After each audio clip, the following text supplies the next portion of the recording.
ସମସ୍ତଙ୍କୁ ଜୟଗୁରୁ।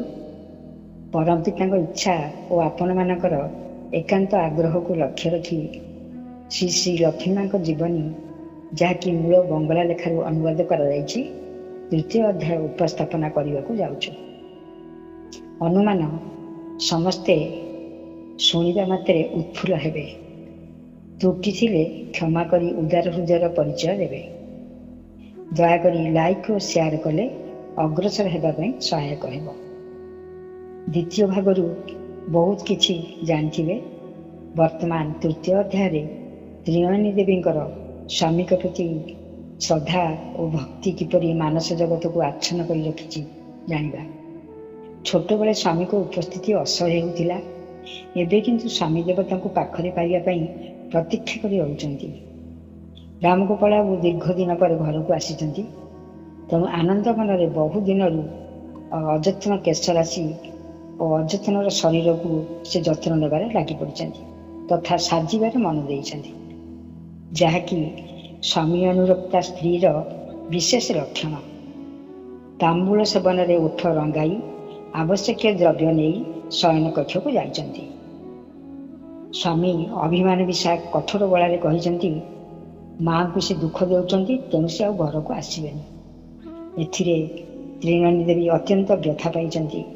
କାନ୍ଦି କାନ୍ଦି ବିକଳ ହୋଇ କହିଛନ୍ତି, ଏଥର ସେ ଶାଶୁଙ୍କୁ ଖୁସି କରିବାକୁ ଚେଷ୍ଟା କରିବେ। ସ୍ୱାମୀଙ୍କ ମନ ପରିବର୍ତ୍ତନ ହୋଇଛି ଓ ସେ ଶ୍ରଦ୍ଧାରେ ପତ୍ନୀଙ୍କୁ ବୁଝାଇ ତାଙ୍କର ଅଶ୍ରୁ ପୋଛି ତାଙ୍କର ଦୁଃଖ ଲାଘବ କରିଛନ୍ତି। ତୃତୀୟ ଅଧ୍ୟାୟ। ମଝିଆ ବୋହୂର ସନ୍ତାନ ସମ୍ଭବା ହୋଇଛି। ଶାଶୁ ହରସୁନ୍ଦରୀ ଦେବୀ ଖୁସି ହୁଅନ୍ତି।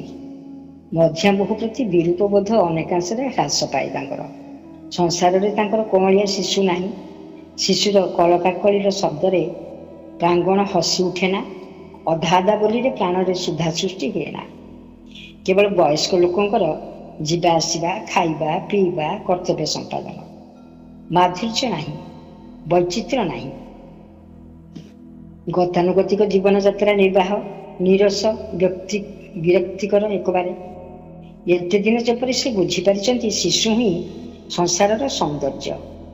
ସୁଷମା ବୃଦ୍ଧିର କ୍ଷମତା ଶିଶୁର ହିଁ ଅଛି ଏହି ବୈଚିତ୍ର୍ୟହୀନ ସଂସାରର ଜୀବନରେ। କେତେ ଦିନ ପରେ ହୃଦୟ ତାଙ୍କର ନୂଆ କରି ବ୍ୟାକୁଳ ହୋଇଛି ଗୋଟିଏ ଶିଶୁକୁ ହୃଦୟରେ ପାଇବା ପାଇଁ। ମନ ଆକୁଳ ବ୍ୟାକୁଳ ହୋଇ ଉଠିଲା ଶିଶୁମୁଖ ଚୁମ୍ବନ ବାସନାରେ। ଅନେକ ଦିନରୁ ତାଙ୍କର ଏଇ ପାଠ ସରିଯାଇଛି। ଅନୁଭୂତିର ସ୍ୱାଦ ପ୍ରାୟ ଭୁଲି ଯାଇଛନ୍ତି ସେ। ଆଉ ଥରେ ସବୁ ନୂତନ ଭାବେ ଜାଗି ଉଠିଲା ତାଙ୍କ ପ୍ରାଣରେ। ସେ ଯେପରି ଜାଗି ଉଠିଲେ ମାତୃ ହୃଦୟର ସମସ୍ତ ମାଧୁର୍ଯ୍ୟ ନେଇ। ମନ ପ୍ରାଣ ହସି ଉଠିଲା ତାଙ୍କର। ସଂସାରର ଅର୍ଥ ଖୋଜି ପାଇଲେ। ଚକ୍ଷୁ ହେଲା କୋମଳ, ବାକ୍ୟ ହେଲା ମଧୁର, ବ୍ୟବହାର ହେଲା ସ୍ନେହ ସମୃଦ୍ଧ। ଯାହା ପାଇଁ ତାଙ୍କର ଏ ସୁପ୍ତ ଚେତନାର ନବଜାଗରଣ। ତା ଆଡ଼କୁ ପ୍ରୀତି ପ୍ରସନ୍ନ ଚକ୍ଷୁରେ ଚାହିଁଲେ ସେ। ଆଖି ତାଙ୍କର ଖୁସି ହୋଇ ଉଠିଲା। ମୁଖରେ ଫୁଟିଲା ହସର ଆଭାସ। ବାଃ, ମୁଖମଣ୍ଡଳଟି ତାର ଭାରି ସୁନ୍ଦର, ସ୍ଫଟିକ ସ୍ୱଚ୍ଛ, ସରଳତାରେ ପୂର୍ଣ୍ଣ। ଆଖିର ଦୃଷ୍ଟି ତ କେତେ ସୁନ୍ଦର, ଆଉ ଗଢ଼ଣଟି ଯେପରି ମହମର କଣ୍ଢେଇ। ଏତେ ଦିନ କ'ଣ ତାର ଛାଇ ମଧ୍ୟ ସେ ଭଲ କରି ଦେଖିନାହାନ୍ତି। ମନେ ମନେ ସେ ଲଜ୍ଜିତ ହୁଅନ୍ତି। ତ୍ରୁଟି ସଂଶୋଧନରେ ଯତ୍ନବତୀ ହୁଅନ୍ତି ଅତି ସତ୍ୱରେ। ବୋହୂ ଉପରେ ବିରକ୍ତ ହୋଇଛନ୍ତି ଆଗରୁ, ତେଣୁ ସେ ତାକୁ ଭଲ କରି ବି କେବେ ଦେଖିନାହାନ୍ତି। ଅଲଗା ବୋହୂଙ୍କ ପ୍ରତି ଆଦେଶ ହୁଏ, ତା ଦ୍ୱାରା ଯେପରି କୌଣସି ଭାରି କାର୍ଯ୍ୟ କରା ନ ହୁଏ। ଏମିତିକି ଏକା ଏକା ଯେପରି ସେ ଘାଟେ ପଥେ ନଯାଏ। ଟିକେ ନଜର ରଖିବ ତା ଉପରେ, ଯେପରି ସମସ୍ତେ। ତାକୁ ଖାଇବା ଦେବାର ଭାର ନିଜ ହାତକୁ ନିଅନ୍ତି ଶାଶୁ। ବୋହୂମାନେ ବୟସରେ ଛୋଟ, ଆଉ କ'ଣ ବୁଝିପାରିବେ? କ'ଣ ଏଇ ସମୟରେ ଖାଇବାକୁ ଭଲ ଲାଗେ, ଏଇଟା ସେଇଟା ରାନ୍ଧଣା କରନ୍ତି ନିଜ ହାତରେ ସେ। ବୋହୂକୁ ଡାକନ୍ତି ପାଖକୁ, ଖାଇବାକୁ ବସାନ୍ତି। ଏହି ସମୟରେ ଭଲ କରି ଚଲାବୁଲା ନ କଲେ କେମିତି ହବ ମା? ଖା, ପେଟ ପୁରା ଖା, ଆହୁରି ଭାତ ଖା। ସସ୍ନେହେ ଅନୁରୋଧ କରନ୍ତି ଶାଶୁ। ଆଗ୍ରହ ସହକାରେ ମୁଖ ଆଡ଼କୁ ଚାହାନ୍ତି ସେ। ବଧୂ କୁଣ୍ଠିତା ହୁଏ, ସଙ୍କୋଚ ଆସେ ତାଙ୍କ ମନରେ। ଏ ପ୍ରକାର ସେ ଅଭ୍ୟସ୍ତ ନୁହନ୍ତି ତ, ତେଣୁ ଲଜ୍ଜିତ ହାସ୍ୟ ଶାଶୁଙ୍କର କଥା ରକ୍ଷା କରନ୍ତି ଜଡ଼ସଡ଼ ଭାବରେ। ବଡ଼ ବଡ଼ ଆଖି ମେଲାଇ ସମସ୍ତଙ୍କ ମୁହଁକୁ ଚାହାନ୍ତି। ହଠାତ୍ ତାଙ୍କର ଭାଗ୍ୟ ପରିବର୍ତ୍ତନର କାରଣ ବୁଝିପାରି ନାହାନ୍ତି ଠିକ୍ କିପରି ଯେପରି ଥତମତ ହୁଅନ୍ତି। ଛୋଟ ଯା ମୁକ୍ତକେଶୀ ଗୋଟିଏ ଦିନ ଆଡ଼ୁ ବେଳକୁ ତାକୁ ଡାକି ନେଇ ତାକୁ ଗେଲ କରନ୍ତି। ନେଇଗଲେ ଘରର କୋଣକୁ, ଫୁସ୍ କରି କେତେ କ'ଣ ତାଙ୍କ କାନରେ କହିଲେ। କେତେ ଶୁଣିଲେ, କେତେ ଶୁଣି ପାରିଲେନି। ଆନନ୍ଦର ଆତିଶଯ୍ୟରେ ଗାଲ ଦୁଇଟି ନାଲି ହୋଇ ଉଠିଲା, ଆଖି ଦୁଇଟି ଉଜ୍ଜ୍ୱଳ ହେଲା। କ୍ଷୀଣ ଗୋଟିଏ ହସରେଖା ଫୁଟି ଉଠିଲା ସୂକ୍ଷ୍ମ ଅଧର ପ୍ରାନ୍ତରେ। ଆନନ୍ଦର ଶିହରଣ ଖେଳିଗଲା ସମଗ୍ର ହୃଦୟରେ। ମା ହେବାକୁ ଯାଉଛନ୍ତି ସେ, ମା। ଆଉ ସେ ଏବେ ଏକା ନୁହନ୍ତି, ଏକା ଆଉ ରହିବାକୁ ପଡ଼ିବନି ତାଙ୍କୁ। ନୂତନ ପ୍ରାଣର ସ୍ପନ୍ଦନ ଜାଗିଛି ତାଙ୍କ ହୃଦୟର ନିଭୃତ। ସାରା ଜାଗିଛି ତେବେ। ଆବେଗରେ ଚକ୍ଷୁ ଦୁଇଟି ବୁଝି ହୋଇ ଆସିଲା ତାଙ୍କର। ଦେହ ହୁଏ ଅବଶ, ଶିଥିଳ। ଧୀରେ ଧୀରେ ଘର ଭିତରକୁ ଯାଆନ୍ତି ସେ। ଲୋଟେଇ ଦିଅନ୍ତି ଅଳସ ଦେହ ଶଯ୍ୟାର ଉପରେ। ମନେ ମନେ ପ୍ରଣତି ଜଣାନ୍ତି ଦୟାମୟଙ୍କର ଚରଣ କମଳରେ। ଦିନକୁ ଦିନ ସମୟ ଆଗେଇ ଯାଏ। ମନରେ ଖୁସିର ଜୁଆର ଦେହର ତଟ ସ୍ପର୍ଶ କରେ। ଦେହର ପ୍ରତି ଲୋମକୂପରେ ଲାବଣ୍ୟ ଉଠିଛି, ଉଠେ ଦେହର ତଟ ଭେଦ କରି। ପରିପୂର୍ଣ୍ଣ ଗୌରବରେ ସେ ତାର ବିଜୟ ଘୋଷଣା କରେ। ଅପୂର୍ବର ଆଗମନ ସମ୍ଭାବନାରେ ଦେହ ମନ୍ଦିର ଅପୂର୍ବ ସୁଷମାରେ ହସି ଉଠେ। ଆରତି ଦୀପର ରଶ୍ମି ଛଟାରେ ପ୍ରତିଟି ତୋରଣ ହୁଏ ଉଦ୍ଭାସିତ ସମୁଜ୍ଜ୍ୱଳ। ତ୍ରିନୟନୀ ଦେବୀଙ୍କର ଅନ୍ତଃସତ୍ତ୍ୱ ତ ତାଙ୍କର ଭାବଟା।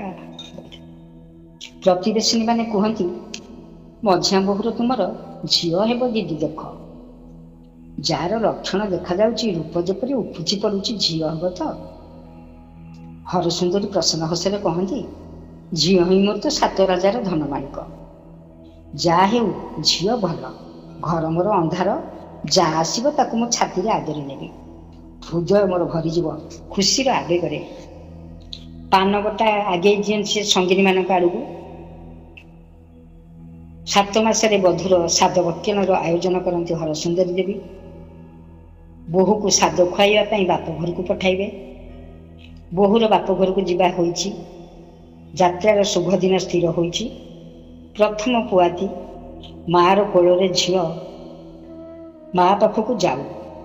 ମା ପାଖକୁ ନ ପଠେଇଲେ ଚଳିବ କେମିତି? ମନ ମାନିବ କିପରି ମାଆର? ଚମକି ଯିବ ଯେ, ଭୟରେ ଚିତ୍କାର କରି ଉଠିବ। ସେଥିରେ ଶିଶୁ ଆଉ ମା ଉଭୟଙ୍କର କ୍ଷତି। ନା ବାପା ନା, ମାଆର ଝିଅ ମା ପାଖକୁ ଯାଉ, ଯାଇ ଖଲାସ ହେଉ। ଶାଶୁ ସେଇ ବ୍ୟବସ୍ଥା କରନ୍ତି। ବୋହୂକୁ ସାଦରେ ସଜେଇ ଦିଅନ୍ତି ହରସୁନ୍ଦରୀ ଦେବୀ। ଏଥିପାଇଁ ଗ୍ରାମର ସମସ୍ତଙ୍କୁ ନିମନ୍ତ୍ରଣ କରନ୍ତି ଶିଶୁର ମଙ୍ଗଳ କାମନା ପାଇଁ। ପଞ୍ଚ ବ୍ୟଞ୍ଜନ ନିଜ ହାତରେ ରାନ୍ଧି 5 ଜଣଙ୍କୁ ପରିତୋଷ କରି ଖୁଆନ୍ତି। ବୋହୂକୁ ରଙ୍ଗଯୁକ୍ତ ଶାଢ଼ୀ ପିନ୍ଧାଇ ସାଦ ଭକ୍ଷଣ କରାନ୍ତି। ପ୍ରାଣ ଖୋଲି ଆଶୀର୍ବାଦ କରନ୍ତି ଧାନ ଦୁର୍ବା ଦେଇ। ଯଥା ସମୟରେ ତ୍ରିନୟନୀ ଦେବୀ ଗାଡ଼ାଦହ ଗ୍ରାମ ବାପ ଘରକୁ ଯାଆନ୍ତି। ମା ଝିଅକୁ ଛାତିରେ ଭିଡ଼ି ଧରି ମୁଖମଣ୍ଡଳକୁ ଭଲ କରି ଦେଖନ୍ତି। ସର୍ବାଙ୍ଗରେ ଦୃଷ୍ଟି ବୁଲାନ୍ତି। ଆନନ୍ଦରେ ଚକ୍ଷୁରେ ଅଶ୍ରୁ ଦେଖାଦିଏ। ଶୀଘ୍ର ଶୀଘ୍ର କରି ଆଖିର ଲୁହ ପୋଛି ପକାନ୍ତି ଅମଙ୍ଗଳ ଆଶଙ୍କାରେ। ଘର ଭିତରକୁ ନେଇଯାଇ ବସନ୍ତି ଝିଅକୁ। ପ୍ରତିବେଶିନୀ ବଡ଼ ମା, କାକି, ପିଉସୀଙ୍କର ଦଳ ଜଣେ ଜଣେ ଆସି ଦେଖା କରନ୍ତି, କୁଶଳ ଜିଜ୍ଞାସା କରନ୍ତି। ପରିଚିତ ପରିବେଶକୁ ଆସି ସ୍ନେହର ପରିମଣ୍ଡଳରେ ନିଜକୁ ଅନୁଭବ କରନ୍ତି। ନିଜଠାରେ ନିଜତ୍ୱ ଫେରିଆସେ ତ୍ରିନୟନୀ ଦେବୀଙ୍କର। ସ୍ଥିର ହୁଅନ୍ତି, ମନ ଥଣ୍ଡା ହୁଏ। ଚତୁର୍ଦିଗକୁ ଦୃଷ୍ଟି ବୁଲାନ୍ତି ପରିତୃପ୍ତି ଓ ହସରେ। ସ୍ୱଚ୍ଛଳ ଆନନ୍ଦରେ ଏ ଘର ସେ ଘର ଦେଖା କରି ବୁଲନ୍ତି ନିଜର ଖିଆଲ ଖୁସିରେ। ଗପସପ କରନ୍ତି ସମବୟସ୍କ ସଙ୍ଗିନୀଙ୍କ ସାଙ୍ଗରେ। ଥଟ୍ଟା କୌତୁକ ହସ ତାମସାରେ ସମୟ ଗଡ଼ି ଚାଲେ ନିଜ ବାଟରେ। ମାଆଙ୍କର ଭାଇଙ୍କର ସ୍ନେହରେ ଦିନ କଟିଯାଏ ଲଘୁ ଛନ୍ଦରେ। ଦିନ ଆଗେଇ ଯାଏ। ପ୍ରସବର ସମୟ ନିକଟବର୍ତ୍ତୀ ହୁଏ। ମାତା ହୁଅନ୍ତି ଦୁଶ୍ଚିନ୍ତାଗ୍ରସ୍ତ। ଏଣୁ ତେଣୁ ଚିନ୍ତା କରନ୍ତି ସେ, ଇଆଡ଼େ ସିଆଡ଼େ ବୁଲନ୍ତି, ଏପଟ ସେପଟ ହୋଇ ଚାଲନ୍ତି। ଝିଅ ଆଡ଼କୁ ଯେମିତି ସେମିତି ଚାହାନ୍ତି। ଲକ୍ଷ୍ୟ କରନ୍ତି ପ୍ରତିଟି ଅବୟବକୁ, ଦୃଷ୍ଟି ରଖନ୍ତି ପ୍ରତିକ୍ଷଣ ତାଙ୍କ ଚଲା ବୁଲାରେ। ପ୍ରଥମ ପୁଆତି, କ'ଣ କିଛି ଜାଣିହେବ? କର୍ତ୍ତା ନାହାନ୍ତି, ସେ କ'ଣ କରିବେ? ଠଉରେଇ ପାରନ୍ତିନି, ଚିନ୍ତିତ ହୁଅନ୍ତି। ପ୍ରତ୍ୟହ ଶିବ ପୂଜାର ସମୟରେ ଇଷ୍ଟଦେବଙ୍କର ଚରଣରେ ମୁଣ୍ଡ ବାଡ଼ାନ୍ତି, ନିର୍ବିଘ୍ନରେ ଖଲାସ ହେବା ପାଇଁ ପ୍ରାର୍ଥନା ଜଣାନ୍ତି। ତୁମେ ଦେଖ ଠାକୁରେ, ତୁମ ଛଡ଼ା ମୋର ଆଉ କିଏ ଅଛି? ପଛପଟରେ 2 ଘରର ମଝି ଘରରେ ଏନ୍ତୁଡ଼ି ଘର ରୂପେ ଠିକ୍ ହୁଏ। ନଡ଼ାରେ ଛପର କରି ଗୋଟିଏ କବାଟ ଥିବା ଘର ତଳକୁ ଥିବା ଦୁଆର ଉପରେ କୁଣ୍ଢେଇ ଘର, ଗୋବର ଦେଇ ସଫା କରି ଚକଚକ କରି ରଖନ୍ତି କୁଣ୍ଡଟିକୁ। କୁଣ୍ଡର ଘର ଆଖପାଖ ପରିଷ୍କାର କରି ରଖନ୍ତି, ପ୍ରତିଟି ଟିକିନିକି ବ୍ୟବସ୍ଥା କରନ୍ତି। ମା ବ୍ୟଗ୍ର ନିପୁଣତାରେ ସଜାଡ଼ି ରଖନ୍ତି ସବୁ। କିଏ ଜାଣେ କେତେବେଳେ କ'ଣ ଦରକାର ପଡ଼ିବ। ଝିଅ ଏନ୍ତୁଡ଼ି ଘର ଆଡ଼େ ଚାହିଁ ଚାହିଁ ଦେଖେ। ଯେତେବେଳେ କେହି କୁଆଡ଼େ ନଥାନ୍ତି, କେହି ତାଙ୍କ ଆଡ଼େ ନଜର କରନ୍ତିନି, ଏକ ଦୃଷ୍ଟିରେ ଚାହିଁ ରହନ୍ତି ସେ ଘର ଆଡ଼େ। ଏ ଘରେ ତାଙ୍କୁ ରହିବାକୁ ହେବ କାହିଁକି ଭାବି ମୁଖଟି ରକ୍ତିମ ହୋଇ ଉଠେ, ଛାତି ଫୁଲି ଉଠେ ଗର୍ବରେ। ଆନନ୍ଦର ଆଭା ବିଛାଡ଼ି ହୋଇଯାଏ ସର୍ବାଙ୍ଗରେ। ପରକ୍ଷଣରେ ଆଖିରେ ଭାସିଯାଏ ଭୀତ ବିହ୍ୱଳ ଚକିତ ଚାହାଣୀ। ଆତଙ୍କ ଫୁଟି ଉଠେ ଆଖିର ଦୃଷ୍ଟିରେ। ଭୟ, ଏକ ଅଜଣା ଉତ୍କଣ୍ଠାର ଆଖି ଦୁଇଟି କରୁଣ ହୋଇ ଉଠେ। ଦ୍ରୁତ ପାଦରେ ଅପସରି ଯାଆନ୍ତି ସେଠାରୁ। ସେ ଯେଉଁ କୁଣ୍ଡ ଥିବା ଘରଟା ପାଖରେ ପ୍ରସୂତି ଘରଟା ଠିକ୍ ହୁଏ। ତ୍ରିନୟନୀ ଦେବୀ ସେ ଘରଟାକୁ ଦେଖନ୍ତି। ଏ ଘରେ ତାଙ୍କୁ ରହିବାକୁ ହେବ। କାହିଁକି ରହିବେ ଭାବନ୍ତି। ତାପରେ ଭାବନ୍ତି ମା ହେବେ ନା, ସନ୍ତାନ ଆସିବ, ତେଣୁ ତାଙ୍କୁ ଟିକେ ଖୁସି ବି ଲାଗେ, ଡର ବି ଲାଗେ। ମା ରନ୍ଧା କାର୍ଯ୍ୟରେ ବ୍ୟସ୍ତ। ଝିଅ ଯାଇ ଧପ୍ କରି ବସିଯାଏ ମାଙ୍କ ପିଠି ପାଖରେ। କପାଳରେ ବିନ୍ଦୁ ବିନ୍ଦୁ ସ୍ୱେଦ ଚିହ୍ନ, ମୁଖଟି ଈଷତ୍ ଆରକ୍ତ। ମା ବୁଲି ଚାହାନ୍ତି କଣରେ, ମା ବୁଲି ଚାହାନ୍ତି କଣରେ, କୋଉଠି ଥିଲୁ ଏତେ ସମୟ ପର୍ଯ୍ୟନ୍ତ? ଝିଅ ମାଙ୍କ ପାଖକୁ ଆହୁରି ଲାଗି ଯାଇକି କହନ୍ତି, ଏ ସେଇଆଡ଼େ ଟିକେ ଯାଇଥିଲି ମା, ଏବେ ତୁମ ପାଖରେ ତ ଆସି ବସିଛି ନା। ମା କୁହନ୍ତି, ରହ, ଇଆଡ଼େ ସିଆଡ଼େ ବେଶୀ ଦୌଡ଼ାଦୌଡ଼ି କରନା। ଶ୍ରାବଣ ମାସ, ବର୍ଷା କାଳ। ଘାଟ, ମାଠ, ପୋଖରୀ, ଗାଡ଼ିଆ ଜଳରେ ଉବୁଟୁବୁ। ସଦର ଦ୍ୱାର ପର୍ଯ୍ୟନ୍ତ ପାଣି ଆସି ପହଞ୍ଚିଛି। ପଥ ଘାଟ ଜଳମୟ। ଏ ଘର ସେ ଘର ଯାଇ ଖୋଜ ଖବର ନେବା ଦୁଷ୍କର। ଯେତେବେଳେ ସେତେବେଳେ ଝିପ୍ ଝିପ୍ ବର୍ଷା ଲାଗି ରହିଥାଏ। ଏକ୍ଷଣି ଖରା ତ ଏକ୍ଷଣି ବର୍ଷା। ଆକାଶର ମିଜାଜ ବୁଝି ହେଉଛି। ଥଣ୍ଡାଳିଆ ପବନ, ସନ୍ତସନ୍ତିଆ ପରିବେଶ, ପ୍ରକୃତି ବିଷଣ୍ଣ। ମଣିଷର ମନ ମିଜାଜ ମେଘାଚ୍ଛନ୍ନ, ଅବସାଦ କ୍ଳିଷ୍ଟ। ସେହି ତାଳରେ ଶ୍ରାବଣର ଦୀର୍ଘ ଦିନ ଗଡ଼ି ଚାଲେ। ଅଳସ ମଦଳତା ଚତୁର୍ଦିଗରେ ପରିବ୍ୟାପ୍ତ। ବିନା ପ୍ରୟୋଜନରେ କେହି ବାହାରକୁ ବାହାରନ୍ତିନି। ଯିଏ ଯାହା ଘରେ ବନ୍ଦୀ, ଅବସନ୍ନ ଦେହ ମନ ନେଇ। କେତେ ଦିନ ହେଲା ତ୍ରିନୟନୀ ଦେବୀଙ୍କର ଦେହଟା ଖରାପ ଲାଗୁଛି। ଆଖି ତଳ କଳା ପଡ଼ିଯାଇଛି। ସାରା ଦେହରେ କିପରି ଗୋଟେ ଆଡ଼ଷ୍ଟ ଭାବ। ଅଳସ ମଦାଳତା, ଟିକେ ସୁନିବିଡ଼ ଅଶାନ୍ତିର ଭାବ ଚକ୍ଷୁ ମୁଖରେ ପରିସ୍ଫୁଟ। ମଝିରେ ମଝିରେ ଶରୀରରେ କିପରି ବ୍ୟଥା ଅନୁଭବ କରନ୍ତି। ମାତା ସଜାଗ ଅଛନ୍ତି। ଜନନୀଙ୍କର ଦୃଷ୍ଟି ସବୁ ସମୟରେ କନ୍ୟାର ସର୍ବାଙ୍ଗରେ ପହଁରି ଆସୁଛି। ପୁଅ ଶୀତଳକାନ୍ତ ରାହିଡ଼ିକୁ ଘରେ ରହିବାକୁ କହିଛନ୍ତି। କୁଆଡ଼େ ଯେପରି ସେ ବାହାରକୁ ନ ଯାଆନ୍ତି ମା ସାବଧାନ କରିଦେଇଛନ୍ତି। ପ୍ରତିବେଶିନୀ ଆତ୍ମୀୟମାନେ ମଝିରେ ମଝିରେ ଆସି ଖୋଜ ଖବର ନେଉଛନ୍ତି, ସାହାଯ୍ୟର ପ୍ରତିଶ୍ରୁତି ମଧ୍ୟ ଦେଉଛନ୍ତି। 1301 ସାଲ ମାନେ 1894 ମସିହା 14 ଶ୍ରାବଣ କୃଷ୍ଣ ଦ୍ୱାଦଶୀ ତିଥି ରବିବାର। ଦିନଟା ମେଘୁଆ, ପ୍ରକୃତି ବିଷଣ୍ଣ। ମଝିରେ ମଝିରେ ଟିପ୍ ଟିପ୍ ହୋଇ ଜଳ ପଡ଼ୁଛି ଆକାଶର ଚକ୍ଷୁକୁ। ବ୍ୟଥାର ଅଶ୍ରୁ, ଧରଣୀର ଦୁଃଖରେ କାତର ହୋଇ ନୀରବରେ ଅଶ୍ରୁପାତ କରୁଛି ଆକାଶ। ବିଷଣ୍ଣ, ମ୍ରିୟମାଣ। ଝିର୍ ଝିର୍ କରି ଥଣ୍ଡା ପବନ ବହୁଛି ସାରାକ୍ଷଣ। ଶୀତ ଲାଗୁଛି, ଶରୀରରେ ଶିହରଣ ଜାଗୁଛି। ପକ୍ଷୀମାନେ ଗଛର ଡାଳରେ ନୀରବ। ଜନ୍ତୁ ଜାନୁଆର ନୀଡ଼ର ନିବୃତ୍ତରେ ଜାକିଜୁକି ହୋଇ ବସି ରହିଛନ୍ତି। କୈଳାସବାସିନୀ ଆଜି ସକାଳଠାରୁ ବ୍ୟସ୍ତ ଓ ଉତ୍କଣ୍ଠିତ ଅଛନ୍ତି। ଚଞ୍ଚଳ ପାଦ କ୍ଷେପରେ ସେ ଘର କାମ କରୁଛନ୍ତି। ଜଲ୍ଦି ଜଲ୍ଦି ଜିନିଷପତ୍ର ସରବରାହ କରୁଛନ୍ତି ଏନ୍ତୁଡ଼ିଶାଳକୁ। ଧାତ୍ରୀ ଗୋଟି ଗୋଟି କରି ସେଗୁଡ଼ିକ ସଜାଡ଼ି ରଖୁଛି। କୁଣ୍ଡର ମଧ୍ୟରେ ଗୋଟିଏ ତକ୍ତା ସେଜ ପଡ଼ିଛି। ତା ଉପରେ ଗୋଟିଏ କ୍ଷୁଦ୍ର ଶଯ୍ୟା, ଗୋଟିଏ ପ୍ରଦୀପ ଜଳୁଛି ଘର କୋଣରେ। ତ୍ରିନୟନୀ ଦେବୀ ଶଯ୍ୟାଟିର ଉପରେ ଟିକେ ବସୁଛନ୍ତି, ଶୋଉଛନ୍ତି। ପରକ୍ଷଣରେ ଉଠି ଛିଡ଼ା ହେଉଛନ୍ତି। ବଡ଼ମା, କାକି, ଖୁଡ଼ୀର ଦଳ ଜଣେ ଜଣେ 2 ଜଣ ଏନ୍ତୁଡ଼ିର ଦରଜାରେ ଚାହିଁ ରହୁଛନ୍ତି। କେହି ବସିଛନ୍ତି ଘରର ପିଣ୍ଡାରେ, କେହି ବା ଅଗଣା ମଝିରେ ପିଣ୍ଡି ପକାଇ ଦେଇଛନ୍ତି। ବେଳ ଶୀଘ୍ର ଶୀଘ୍ର ଗଡ଼ି ଯାଉଛି। ଟିକିଏ ସମୟ ହେଲା ମେଘ ଢାଙ୍କି ଆସିଛି। ଠାଏ ଠାଏ ଆକାଶ ପରିଷ୍କାର। ପ୍ରକୃତିର ମୁଖରେ ଟିକେ ହସ। ତାର ଆଭା ବ୍ୟାପିଛି ଅଙ୍କୁରିତ ବୃକ୍ଷରାଜିକୁ, ନଦୀର ବକ୍ଷକୁ, ଆକାଶର କୋଳକୁ। ସୂର୍ଯ୍ୟ ଚକମକ କରୁଛନ୍ତି ଦିଗନ୍ତରେ। ପ୍ରକୃତିର ହସର ରଙ୍ଗ ଲାଗିଛି ତାଙ୍କ ମୁଖ ଓ ଚକ୍ଷୁରେ। ସଲଜ ଆରକ୍ତିମ ହସର ଅଭିର ବିଛାଡ଼ି ହୋଇ ପଡ଼ିଛି। ଦିବାସଙ୍ଗିନୀ ଧରିତ୍ରୀର ଅଭିନନ୍ଦନର ପ୍ରୀତି ସମ୍ଭାଷଣର ଦିଗନ୍ତ ବିଛାଡ଼ି ପଡ଼ିଛି। ପକ୍ଷୀର କୂଜନରେ, ଫୁଲର ସୁବାସରେ, ବତାସର ମର୍ମର ଶବ୍ଦରେ।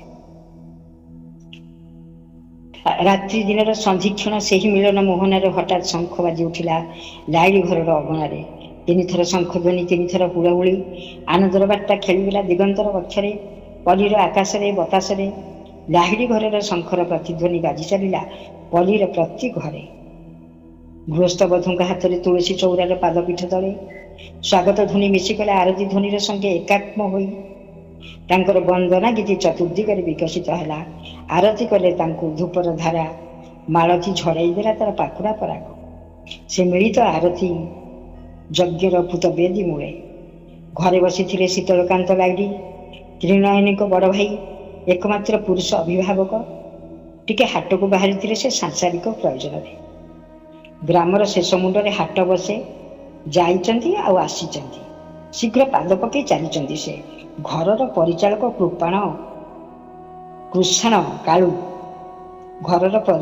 କୃଷାଣ କାଳୁ ଦୌଡ଼ି ଦୌଡ଼ି ଖବର ଦେଲା, ଦିଦିମଣିଙ୍କର ଝିଅ ହୋଇଛି ଗୋ।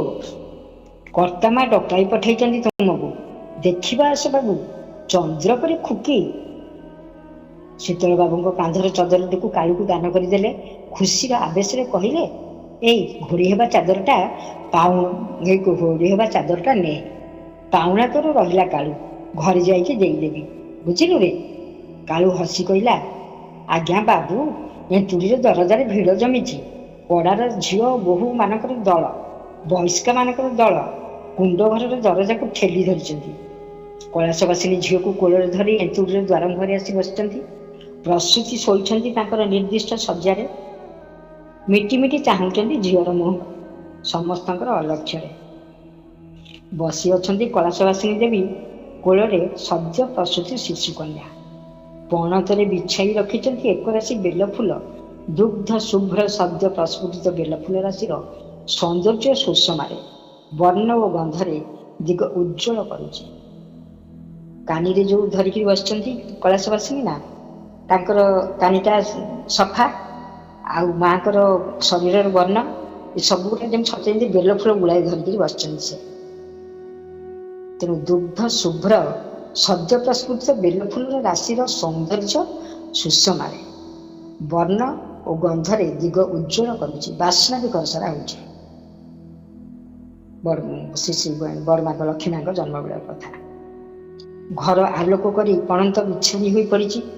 ମଝିରେ ଗୋଟିଏ ସ୍ଥଳପଦ୍ମ। ପୁଣି ବର୍ଣ୍ଣନା କରାହେଉଛି ଯେ ଗୋଟିଏ ସ୍ଥଳପଦ୍ମ ଯେମିତି ଅଛି। ସବୁଜ ପତ୍ରରେ ଛାଇ ହୋଇଥିବା ଲୋହିତାପ ସ୍ଥଳପଦ୍ମର ଅର୍ଦ୍ଧସ୍ଫୁଟ କୁଣ୍ଡିଟି ପୁଷ୍ପରାଶିର ଶୀର୍ଷ ସ୍ଥାନରେ ପରିପୂର୍ଣ୍ଣ ଗୌରବରେ ଫୁଟି ଉଠିଛି। କେଶରାଶିକି ବର୍ଣ୍ଣନା କରାଯାଇଛି ପତ୍ର, ଆଉ ତାଙ୍କ ମୁହଁଟିକି ସ୍ଥଳପଦ୍ମ, କାହିଁକିନା ସ୍ଥଳପଦ୍ମର ରଙ୍ଗଟା ହିଁ ତାଙ୍କର ଦେଖାଯାଉଛି ମୁହଁଟା। ମିଟି ମିଟି କରି ଚାହୁଁଛି ଚାରିଦିଗକୁ। ଭସା ଭସା ଦୁଇଟି କୃଷ୍ଣଚକ୍ଷୁ ମେଲି। ସେ ପଡ଼ାର ବୟସ୍କା ମା ରାୟମା ଝିଅକୁ ଦେଖି କହିଲେ, ଓ ମା, ତ୍ରିନୟନୀ ପେଟରୁ କ'ଣ ସ୍ଫଟିକ ଜନ୍ମିଛି? ଚେହେରାଟା ଏମିତି ହେଇଛି ଯେମିତି ସ୍ଫଟିକ ପରି। ଜୟଗୁରୁ।